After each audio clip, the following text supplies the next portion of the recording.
निरुपसर्ग स्वरूपो हम, ऐसा चिंतन उसका चल रहा है। और ऊपर से पिताजी आए, पहचान नहीं पाए। जब लक्षणों से पहचान आ रही है तो सच में अनंगसरा है। तुरंत तलवार खिंच गई और जैसे ही मारने को हुए अजगर को, तुरंत अनंगसरा हाथ जोड़ना छोड़कर कहती है, रुक जाओ, मत मारो इसे, क्योंकि इसके मारने का कोई प्रयोजन नहीं। चक्रवर्ती कहता है मैं तुम्हारा पिता हूं, चक्रवर्ती हूं। तब वो कहती 3000 साल तक, हे चक्रवर्ती तुम कहां थे?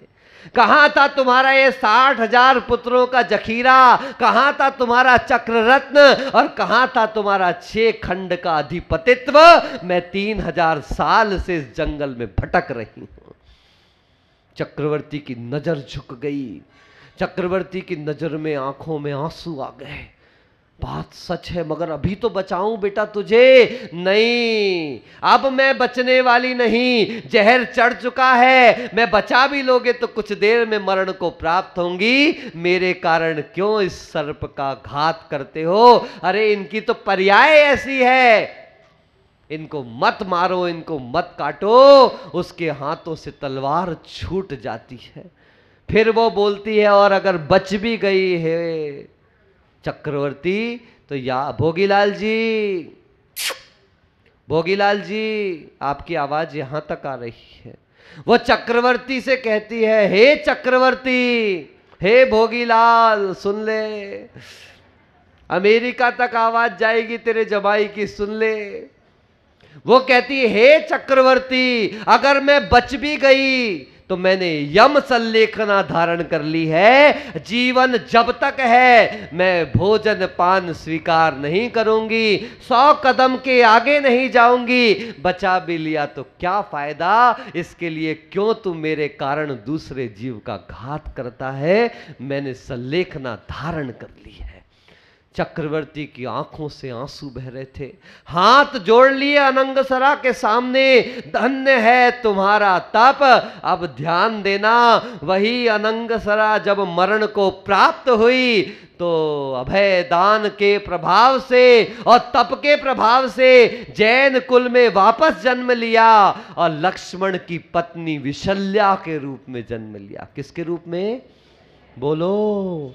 जब लक्ष्मण को अमोघ विजया शक्ति लगी, ऐसा शास्त्रों में वर्णन आता है कि जिसको अमोघ विजया लग जाए वो उसी क्षण मरण को प्राप्त हो जाता है। लेकिन लक्ष्मण मरण को प्राप्त नहीं हुए, बेहोश हो गए।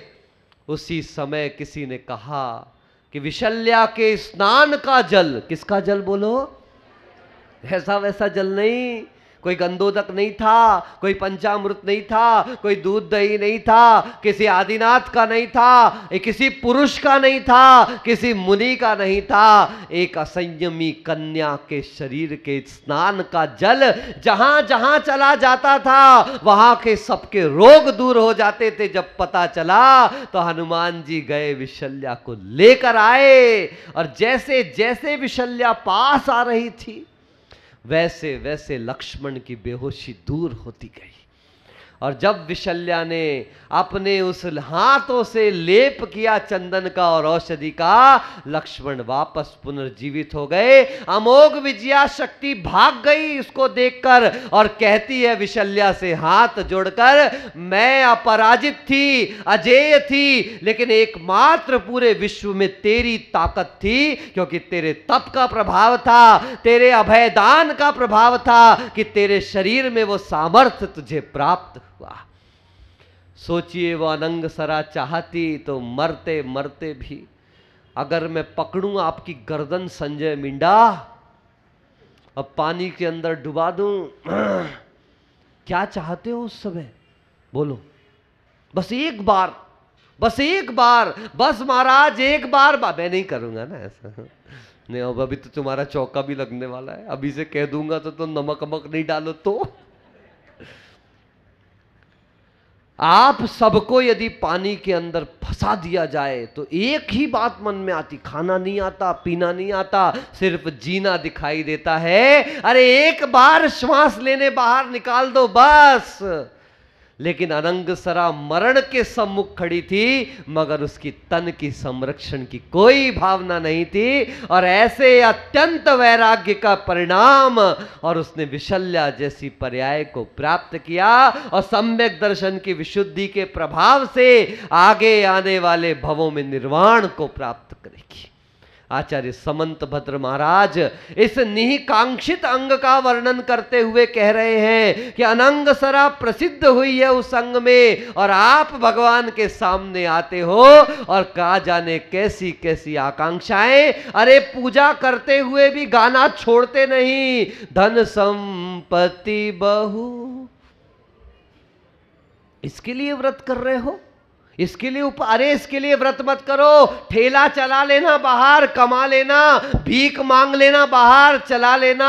लेकिन अब तो उल्टा हो गया है, गरीब आदमी भिखारी मंदिर के बाहर भीख मांगता है, और ये सारे पैसे वाले मंदिर के अंदर भीख मांग रहे हैं। रहे तो दोनों के दोनों भिखारी। हमारी आदत तो उस भिखारी के समान है कि भिखारी भीख मांगता था, एक सेठ रोज लॉटरी लगाता था, लॉटरी नहीं लगती थी, एक दिन गुस्से में आके सारा बंडल उठाया और भिखारी के कटोरे में डाल के चला गया। किस्मत देखो कहां से कहां पहुंचा देती है, कि रोज देखता था और हार गया और उसने डाल दिया उसके उसमें। पता चला भिखारी ने संभाल कर रखा, और एक दिन उसी बंडल में से एक लॉटरी लग गई, 10 लाख। कितने मिले बोलो? एक बच्चा रोज उसको देखता था। 2 साल बाद वो बच्चा वहां से निकला तो उस बच्चे ने देखा अभी भी वो भिखारी भीख मांग रहा है। उसने भिखारी से पूछा, अंकल आपकी तो 10 लाख रुपए की लॉटरी लगी थी, आप आज भी भीख मांग रहे हो? तो अंकल कहते हैं, अरे बेटा तूने ध्यान नहीं दिया, पहले मैं दूसरे के मंदिर के बाहर भीख मांगता था, अब मैं अपने मंदिर के बाहर भीख मांग रहा हूं। धन्य है ऐसे भिखारियों की। आप भी भिखारी मत जाना।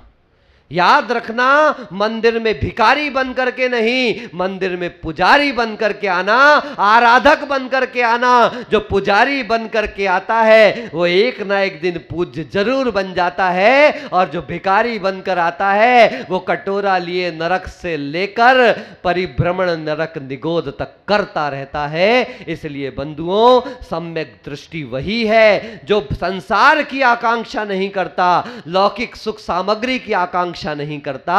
इसलिए हम आकांक्षाओं को छोड़कर निष्कांक्ष भाव से, निरपेक्ष भाव से जिनेंद्र भगवान की आराधना करें। इन्हीं भावनाओं के साथ बोलिए आचार्य श्री अभिनंदन सागर जी महाराज। सबसे पहले आया केवली का अवर्णवाद। सभी शब्दों में अवर्णवाद को जोड़ना है। अवर्णवाद यहाँ पर अंत दीपक है। कौन सा दीपक है? अंत दीपक का तात्पर्य पहले दिन बताया था आपको कि जिसको आखिरी में रखने पर सारे सूत्र में प्रवृत्ति चले, वह अंत दीपक कहलाता है। तो सबसे पहले केवली का अवर्णवाद क्या क्या हो गया? 2-3 बातें।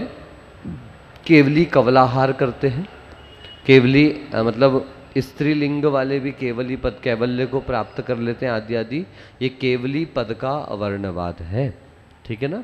केवली इस प्रकार से, चूंकि उनको मोहनी आदि कर्मों का अभाव हो चुका है, तो मोहनीय कर्म के सद्भाव में होने वाली जितने भी परिचय आदिक हैं वो उनको उत्पन्न नहीं होते हैं ना। और 18 प्रकार के दोषों में ये भूख, प्यास, जन्म, जरा, मरण आदि भी उनके समाप्त हो गए हैं। इसलिए उनके भोजन की आवश्यकता ही नहीं है। कवलाहार का मतलब क्या समझे आप? जैसे अपन भोजन खाते हैं ना, इस प्रकार का भोजन वे नहीं करते, और जो करते हैं ऐसा मानते हैं वो केवली के कवलाहार का, केवली का अवर्णवाद करते हैं। श्रुत का मतलब जिनवाणी के वाक्यों का भी अनादर करना। यथा आगम में दिखने के बावजूद भी अपन चूंकि जिस मान्यता को लेकर के चलते हैं उसी मान्यता को ही प्रचारित और प्रसारित करने में अपन लग जाते हैं, तो वह श्रुत का अवर्णवाद कहलाता है। हम आपसे बार बार कहते हैं, बहुत सी ऐसी चीज़ें होती हैं जो अपनी धारणा के विपरीत भी अपन को दिखाई देती हैं, लेकिन उस समय यह विचार करके चलना चाहिए कि मेरा ज्ञान क्षायिक ज्ञान नहीं है। मेरा ज्ञान कौन सा ज्ञान है? अभी क्षायोपशमिक ज्ञान है। और जब तक क्षायोपशमिक ज्ञान है, जब तक अपूर्ण ज्ञान है, तब तक के हम वस्तु के पूरे स्वरूप को नहीं जान सकते। इस कारण से हम कोई भी निर्णय करने वाले कोई होने वाले हैं ही। हाँ, तत्व का निर्णय हमको करना है, ये समीचीन है या नहीं है, क्या सच्चा है क्या झूठा, इसका निर्णय तो करना है, लेकिन पद्धतियों में घोषणा कर देना ये श्रुत का एक प्रकार का अवर्णवाद ही है। एक दूसरे को मिथ्या दृष्टि कहना, एक दूसरे को मिथ्यात्व वाला कहना, ये निश्चित रूप से श्रुत का अवर्णवाद है। संघ का अवर्णवाद, संघ का अवर्णवाद कैसे हुआ? जैसे यहाँ बताया गया है, एक लकड़हारा था, क्या था बोलो? उस लकड़हारे ने दीक्षा ले ली। अब दीक्षा ले ली तो सारे के सारे गांव के लोग हंसी उड़ाने लगे, क्योंकि कहावत है घर का जोगी जोगड़ा और आन गांव का सिद्ध। अपने घर के जोगी की कीमत नहीं रहती और बाहर गांव के जोगी कितनी कीमत, क्योंकि इसको तो अपन जानते थे वही लकड़ी काटने वाला तो है, ये लकड़ी बीनने वाला, लकड़ी बेचने वाला तो है, और उसको कोई ना दान देने को तैयार हो ना कोई पड़गाहन को तैयार हो, और इस प्रकार की स्थिति होने लगी। तो जब श्रेणिक के पुत्र अभय कुमार को ये पता चला तो अभय कुमार ने कहा, पहले तो पूरे में ढिंडोरा पिटवा दिया। क्या ढिंडोरा पिटवा दिया? कि मैं इतने सारे रत्न ये चौराहे पर रख रहा हूं और ये सारे रत्न मैं उस व्यक्ति को देना चाहता हूं। किस व्यक्ति को? जो व्यक्ति आजीवन कच्चे पानी को छूने का भी त्याग कर दे। क्या कर दे? बोलो बोलो। जितने लोग दौड़ रहे थे रत्नों की तरफ, सबके पैर रुक गए, फिर भी हाथ ऐसे थे। दूसरी बात उसने कहा कि अब हम में से कोई भी, जो व्यक्ति इस रत्नों को जीवन भर के लिए पाना चाहता है, वो जीवन भर अग्नि आदि जलाने का भी त्याग कर दे। हाथ भी पीछे हो गए। फिर उन्होंने कहा कि जो व्यक्ति इन रत्नों को पाना चाहता है, रत्न छोटे मोटे नहीं थे, खूब ढेर लगा के रखे थे खजाने से, उनका जो भी व्यक्ति ये रत्न लेना चाहता है तो वो ध्यान रखे। क्या ध्यान रखे? कि अब जीवन भर उसे स्त्री तत्व का त्याग करना पड़ेगा, अब ब्रह्म सेवन का त्याग करना पड़ेगा। जितने आगे भाग भाग के आए तो उससे 2 गुना पीछे पीछे खिसक गए सारे के सारे।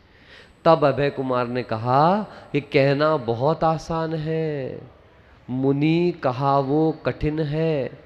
जैसे पेड़ खजूर, चढ़े तो चाखे प्रेम रस और गिरे तो चकना चूर, है ना।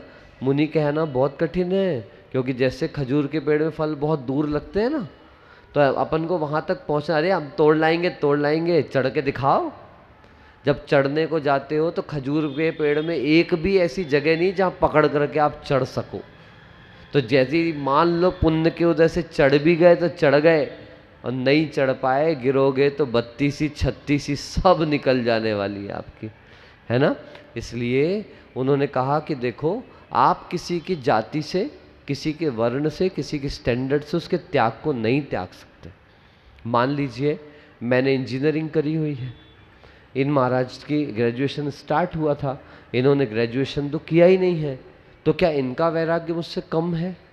क्या इनका वैराग्य मुझसे कम होगा? इन लोगों ने लौकिक शिक्षा तो प्राप्त नहीं करी, तो इनका वैराग्य क्या मुझसे कम होगा? याद रखें, लौकिक शिक्षा वैराग्य का पैरामीटर नहीं है।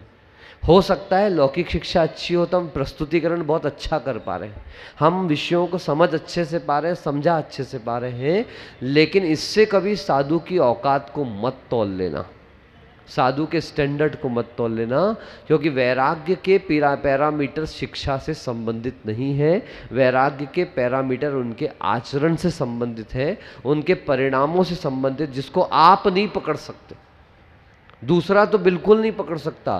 किसी की बाहरी प्रवृत्ति को देखकर आप उसके अंतरंग प्रवृत्ति का अनुमान लगा सकते हो, निर्णय नहीं कर सकते। क्या नहीं कर सकते? ये अच्छे से ध्यान रख के चलना कि बाहरी प्रवृत्ति को देखकर अंदर के भावों का अनुमान लगाया जा सकता है, निर्णय नहीं किया जा सकता।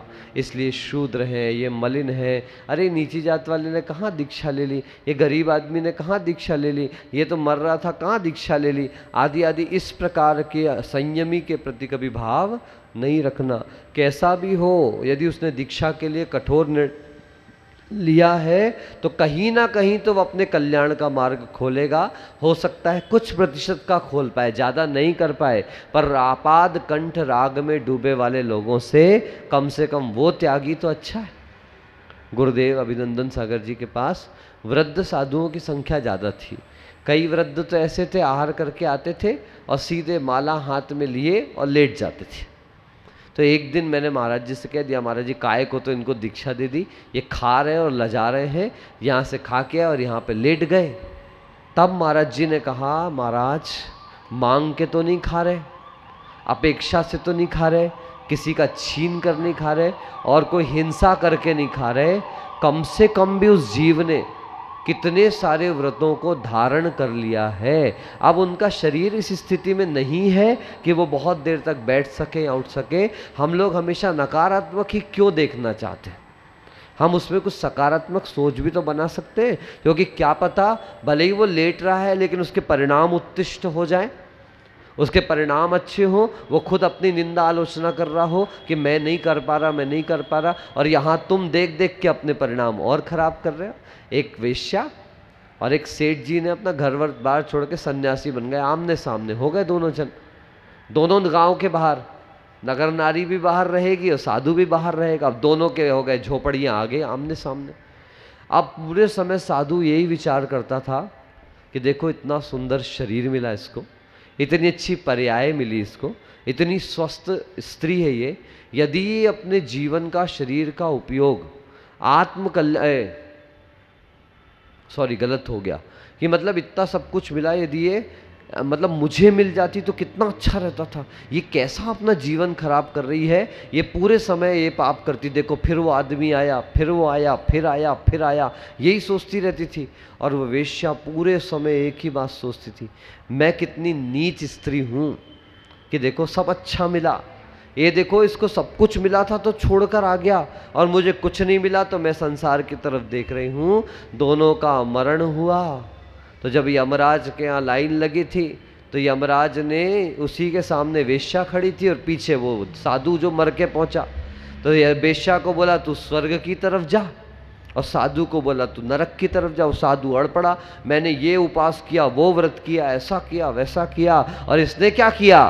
तब वो जो निर्णय करने वाले उन्होंने कहा, भैया इसने पाप करते हुए भी तुम्हारे धर्म का चिंतन किया, और तुमने बाहर से धर्म करते हुए पूरे समय क्या किया? वेश्या का चिंतन किया। इसलिए संत और साधुओं को देखने की दृष्टि थोड़ी सी निर्मल करिए। पहले तो आप खुद संभलिए, उसके बाद आप दूसरों को संभालने की चर्चा करिए। ये संघ का अवर्णवाद है कि ये लोग जो नग्न हैं, क्या नग्न रहना। अभी हम भी, हमारे यहाँ भी घर परिवार के कुछ सदस्य ऐसे थे, वो जो कहते थे, अच्छे अच्छे जैन परिवार के रिश्तेदार, वो ये कहते थे यार लंगोट तो रहना ही चाहिए महाराज जी के शरीर पर कम से कम।